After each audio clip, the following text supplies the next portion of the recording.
Oh my God, y'all close the door, put the phone down. Tell whoever's calling you back you'll hit them later. Because what is going on with Papoose, Claressa Shields, and Remy Ma right now is not a story anymore. It is a full-blown case study in what happens when a public relationship becomes a public performance. And the performers, forget the cameras, are also the evidence. I'm talking about a man who is legally still married to one of the most respected female rappers in hip-hop history, spending his afternoons upstairs in a house in Flint, Michigan, while the woman downstairs goes live at midnight yelling at strangers on the internet about a bobblehead she's trying to sell for $60 in the middle of a July heat wave. That is not a sentence I ever thought I would say out loud, but here we are, and it gets worse. Because the same night Remy Ma is being announced as a special guest on a Rick Ross show in New York, Claressa Shields is on a live stream in Flint pointing a camera at Papoose's hand like she's presenting evidence in a courtroom. And I need you to sit with that image for a second, because everything I'm about to tell you flows out of that one frame. Everything you thought you understood about who is winning, who is losing, and who is quietly running laps around the entire situation has been framed around the wrong question. Because the real question is not whether Papoose loves Claressa. The real question is why, 2 years into this public romance, a man who has been introduced to the world as a businessman and an entrepreneur still cannot manage to finalize a piece of paperwork that would make everything he is currently performing legally real. And when we get to the part about what separated actually means versus what divorced means, and why that one-word swap is the entire ballgame, you're going to understand why so many people are calling this the loudest, most exhausting, most transparently manufactured public relationship on the internet right now. Lock in, because we are cracking this whole thing open. Drop your thoughts in the comments, hit like, and subscribe. Let's get into it. Now let me set the table properly, because a lot of you are just tuning in, and you deserve the full picture before we start swinging. Papoose, real name Shamil Mackey, is a New York rapper who spent the better part of 2 decades being known primarily as the husband of Remy Ma, one of the most technically gifted female MCs to ever pick up a microphone. That is the resume. That is the public identity. Papoose the lyricist. Papoose the mixtape guy. Papoose the loyal husband who stood by Remy through her prison sentence and came out the other side with her in one of the more celebrated hip-hop marriages of the 2010s. They had a whole reality TV run on love and hip-hop. They had the daughter. They had the vow renewals. They had the whole package. And then seemingly overnight, that package came apart, and Papoose showed up in Flint, Michigan, in the orbit of Claressa Shields, a 2-time Olympic gold medalist, a multi-division undisputed boxing champion, and one of the most decorated women in the history of American combat sports. On paper, that is a fascinating pairing. In practice, it has become the messiest, loudest, most live-streamed situationship in modern hip-hop culture. And the reason it is loud is because the participants keep making it loud. This is not a case of the internet forcing a story onto people who wanted privacy. This is a case of 2 people getting on camera almost every single night and telling the internet exactly what to talk about, and then getting mad when the internet talks about it. And now, in the last few weeks, the temperature has gone from warm to boiling, because Remy Ma has quietly re-emerged. She's booked on a Rick Ross show. She's scheduled to appear at an Angie Martinez event. The two-toned hair is back. The bars are coming. And every single time Remy shows up somewhere real, Claressa shows up on a live stream. That is not a coincidence. That is a pattern. And once you see the pattern, you cannot unsee it. The stakes here are bigger than gossip. The stakes are what happens when a boxing legend's career gets swallowed by a relationship soap opera. The stakes are what happens when a rapper's business identity gets rewritten in real time as the boyfriend. The stakes are what happens when a legally married man decides to publicly perform a new relationship while the paperwork on his old one sits untouched. And the biggest stake of all is this. At what point does the audience stop being entertained and start being embarrassed for everybody involved? Because we are approaching that line fast, and some people would argue we have already crossed it. So the question I want you to keep in the back of your mind for the rest of this video is simple. If everything in this relationship is as real, as solid, and as unbothered as we keep being told it is, then why does it require a nightly broadcast to convince us? Let's start with what everybody can see with their own 2 eyes, because before we get into the industry stuff and the money stuff and the label stuff, we have to acknowledge the surface. And the surface is loud. The first piece of evidence, and honestly the one that started this whole thing spiraling, is the live stream frequency itself. Claressa Shields is on live at a rate that no professional athlete in serious training camp should be on live. We are talking multiple broadcasts a week, sometimes multiple broadcasts a day, at all hours, often late into the night, and almost always with Papoose either sitting silently in the background or being summoned into frame like a witness being called to testify. And in one of the most recent streams, the one everybody is clipping right now, Claressa spends real time on camera, showing the audience that Papoose's fingers are almost touching hers, narrating the physical proximity of a grown man like she is a nature documentary host describing rare wildlife. That is the first receipt. And I want you to sit with how strange that is. Because in what functional adult relationship does one partner have to physically point out to strangers on the internet that the other partner is nearby? That is not affection. That is proof of life. The second piece of evidence is the timing. And the timing is where this stops being funny and starts being forensic. Rick Ross announces a new York show. Remy Ma is confirmed as a guest. Within 48 hours, Claressa is on live in Flint. Angie Martinez announces an event. Remy is on the flyer. Within 48 hours, Claressa is on live in Flint. Lil' Kim jumps on a remix, and the entire female rap conversation lights back up. Within 48 hours, Claressa is on live in Flint. That is not a coincidence. That is a reflex. Whenever the spotlight drifts back toward the woman who is still legally Papoose's wife, the woman who is publicly presented as the upgrade suddenly needs the internet to see her hand touching his hand. The third piece of evidence is the merchandise. And the merchandise is where this crosses from strange into genuinely comedic. Claressa hops on live pushing hoodies, sweatshirts, and heavy pullover tops in the middle of a July heatwave, in a country where most of her potential customers are melting in 90-degree weather. Nobody in Miami is grabbing a fleece right now. Nobody in Houston is grabbing a fleece right now. And then, on top of the hoodies, we get the $60 bobblehead. $60 for a bobblehead. Marketed like it's a rare museum piece. And when the comments understandably push back, the explanation was reportedly that the bobbleheads had been sitting in the garage. So the pitch is now that old inventory pulled from a garage is being flipped as a limited edition drop in July at $60 a unit over a live stream. That is not e-commerce, baby. That is a yard sale with a ring light. The fourth piece of evidence, and this is the one that should actually concern people, is the way viewers are reportedly sending their Cash App tags and their mailing addresses into the live chat in real time to secure this merch. Please, I am begging you, and I am not being sarcastic here, do not put your Cash App and your home address into a random live stream at 2 in the morning. You do not know who is screenshotting that chat. You do not know how that information moves after the stream ends. That is a real-world safety issue wrapped inside a piece of entertainment content, and it deserves to be called out clearly. So already, before we even touch the deeper stuff, the surface alone gives us 4 pieces of evidence that this is not a normal private relationship being casually documented. This is a nightly broadcast operation with merchandise attached, and the operation runs on a very specific trigger, and that trigger is any time Remy Ma appears somewhere important. And oh, do I have more for you. Because if you thought the live stream frequency and the $60 bobblehead were the peak of this situation, you have not been paying attention. What is coming next is the part where the story stops being about 2 people posting online and starts being about how an entire cultural narrative is being manufactured, edited, and marketed in real time in front of an audience that is figuring out the trick faster than the magicians are refining the illusion. There's a name that keeps coming up in every one of these live streams, and there's a pattern in when that name comes up, and once I connect those 2 dots for you, the entire She Won story falls apart. Papoose's fans are really not going to like this next part, and Claressa's most defensive supporters are going to have to sit down for it, because we are about to go from "isn't this weird" to "wait, is this actually what has been happening the whole time?" Stay with me. Let's move to the cultural layer, because the cultural layer is where hip-hop tells you who it actually respects, and right now hip-hop is telling on this entire situation without saying a word. Piece of evidence number 1 on this layer. Remy Ma has been booked as a special guest on a Rick Ross show in New York. That is not a small booking. That is not a hometown open mic. Rick Ross does not put people on his stage in New York casually. That is a cosign from one of the most business-savvy figures in the genre. And it is a cosign of Remy, specifically as an active, respected, working artist. Piece of evidence number 2. Remy is scheduled to appear at an event hosted by Angie Martinez.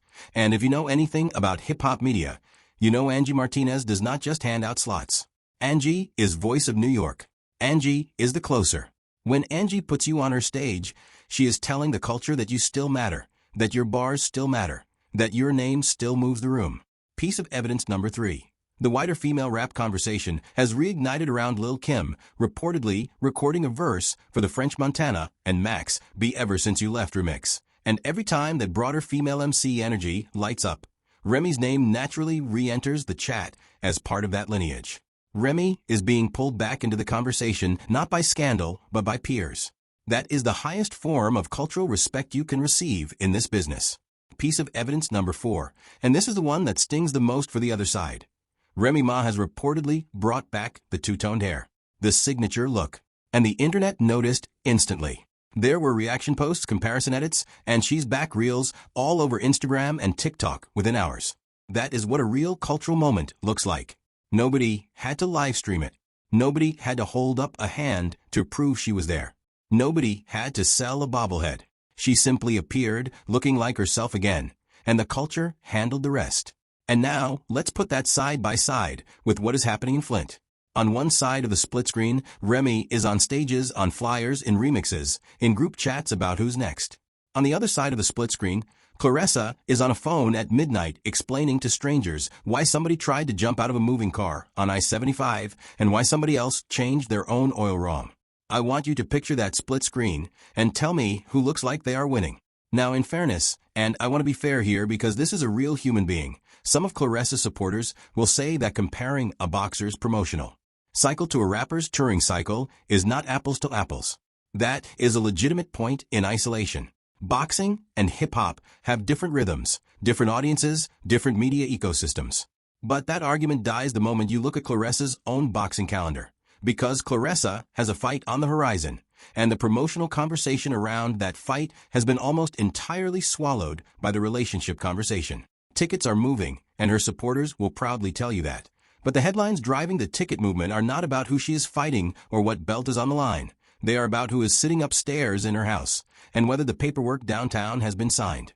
That is the tell. When your fight week press cycle is being outperformed by your relationship livestream cycle.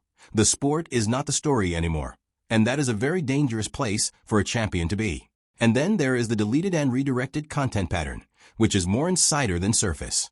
Fans have reportedly noticed live streams disappearing, clips being scrubbed, comments being turned off on certain posts, and then quietly turned back on later. That is not the behavior of somebody who doesn't read the comments. That is the behavior of somebody managing a narrative in real time, cleaning up the edges, curating what gets to stay in the record.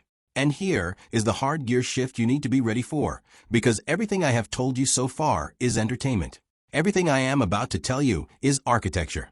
Because the reason this operation looks the way it looks is not because two people are in love and being messy. The reason this operation looks the way it looks is because there is a business logic sitting underneath it. And once you see the business logic, you cannot unsee it either. Here is where we shift gears completely, because up until now we have been talking about a relationship. And from this point on we are going to be talking about a business structure disguised as a relationship. And that is a fundamentally different conversation. The first systemic angle you have to understand is the celebrity-adjacent economy. And this is something the hip-hop media almost never talks about openly. In the modern creator ecosystem, being publicly attached to a bigger, more famous, more culturally central figure is itself a career. It is not a side effect of a career. It is the career. Live stream numbers go up when the more famous partner is in frame. Merch moves faster when the more famous partner is tagged. Guest bookings on podcasts increase when the relationship is the hook. The relationship, in other words, becomes the product. And when the relationship is the product, the incentive structure quietly flips.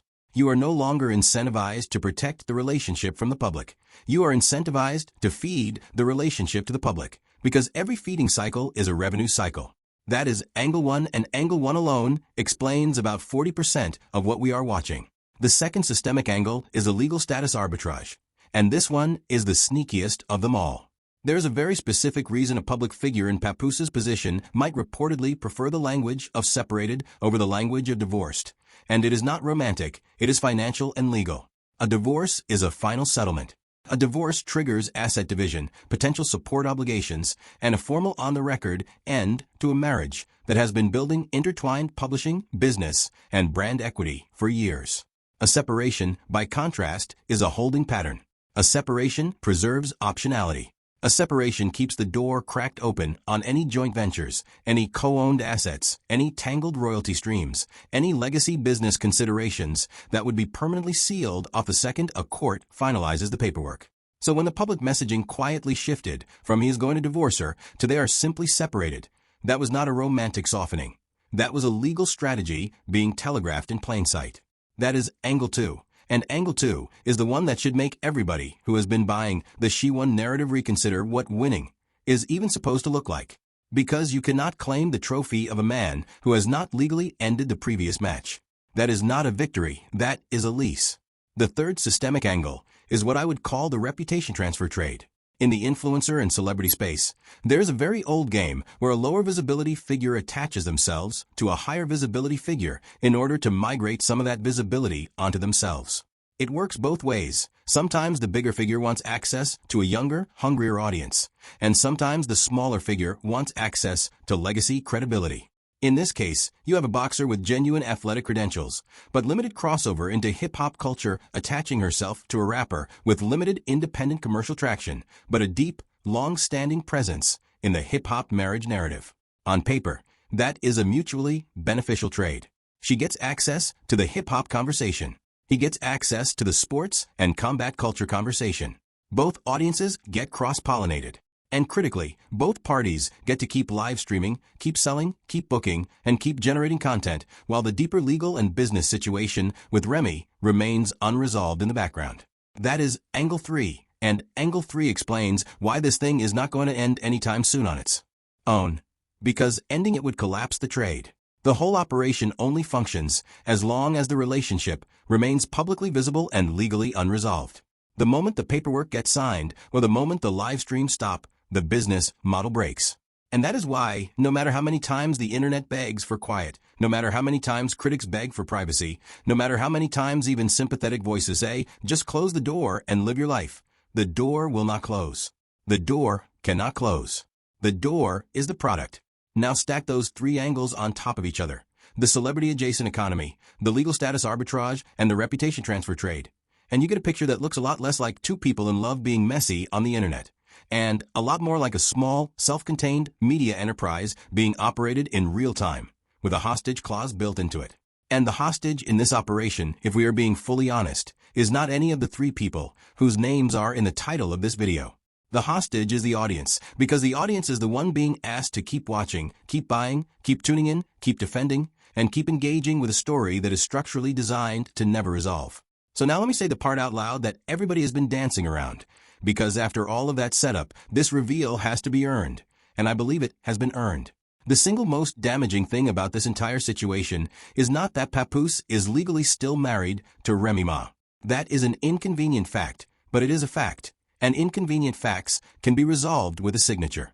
The single most damaging thing about this entire situation is that the operation has to keep Papoose legally married to Remy Ma in order for the operation to keep making sense financially, legally, and narratively. And that means the person being publicly presented as the winner, the upgrade, the trophy holder, is in fact structurally required to stay in a placeholder position for as long as this content machine keeps running. Let that land for a second. She is not being kept in a relationship. She is being kept in a role. There is a difference. A relationship is a partnership between 2 equals who choose each other in private and defend each other in public. A role is a position inside a content structure that only pays as long as the position remains filled. And every single behavior we have documented in this video is consistent with the second thing and not the first thing. The nightly live streams are consistent with a role. The proof of life handshots are consistent with a role. The merch cycles, timed to Remy's bookings, are consistent with a role. The separated, but not divorced, language is consistent with a role. The upstairs Papoose, the silent Papoose, the summoned into frame Papoose is consistent with a role. And here is the part that hurts to say. Claressa Shields, a 2-time Olympic gold medalist, one of the most accomplished athletes this country has produced in the last 20 years, a woman who has knocked out grown professionals for a living, is currently in the role instead of the relationship. She is doing the labor of a public partner without receiving the legal status of a partner. She is generating the content, absorbing the reputational hits, taking the comment section punches, defending against the critics every single night, and the paperwork that would confirm her position as anything other than the current occupant of that role still, allegedly, has not moved. That is not a love story. That is not a she won story. That is not an upgrade.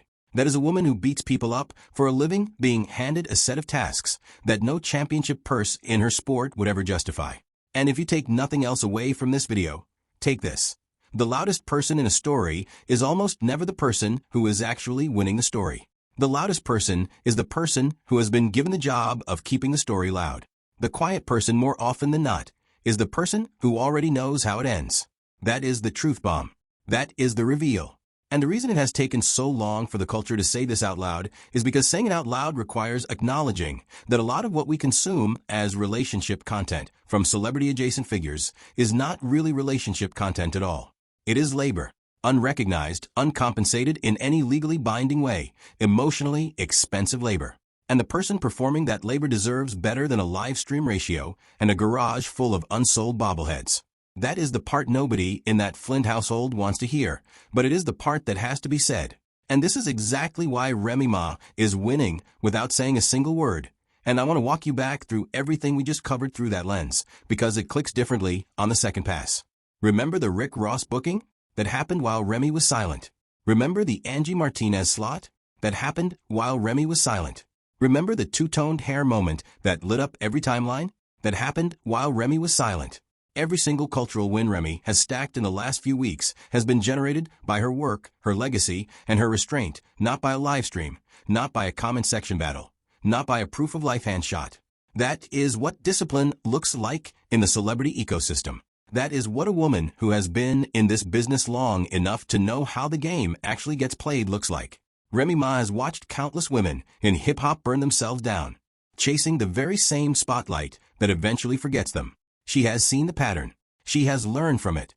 And her response to the loudest, messiest, most bait-heavy situation of her adult life has been to say almost nothing publicly and to let her calendar do the talking. That is not passivity. That is strategy. Silence in the modern media economy is one of the most expensive assets a public figure can own, because silence forces the audience to fill in the blanks, and audiences, when left to fill in blanks about a respected veteran versus a live stream operation, will fill those blanks in the veteran's favor almost every time. Remy understood that. Remy is playing that. And the contrast is so stark at this point that every additional Claressa livestream is functionally free promotion for Remy. Because every livestream reminds the audience which of the two women is chasing the spotlight and which of the two women the spotlight is chasing. That is the whole ballgame. And the one-liner that sums it up is simple. One woman is being asked to prove she is winning every night, and the other woman is winning so cleanly that nobody has to ask. That is the difference between a placeholder and a person. That is the difference between a role and a career. That is the difference between being kept in frame and being kept in the culture. And for anybody watching this who is tempted to feel bad for Remy because of everything that has been said and implied about her over the last 2 years, let me offer you a reframe. Remy Ma does not need your sympathy right now. Remy Ma has your respect, and respect in this genre is worth infinitely more than sympathy. The stages are respecting her. The peers are respecting her. The remixes are respecting her. The hair is respecting her. The culture is respecting her. And she has done it all without a single live stream retaliation, which, if you know anything about hip-hop history, is basically a superpower. So where does all of this go from here? And why should you stay locked in with me for what is coming next? 2 things are on the immediate horizon, and both of them are going to accelerate everything we just talked about. The first thing is Remy Ma's actual appearance schedule playing out in real time. The Rick Ross show is coming. The Angie Martinez event is coming.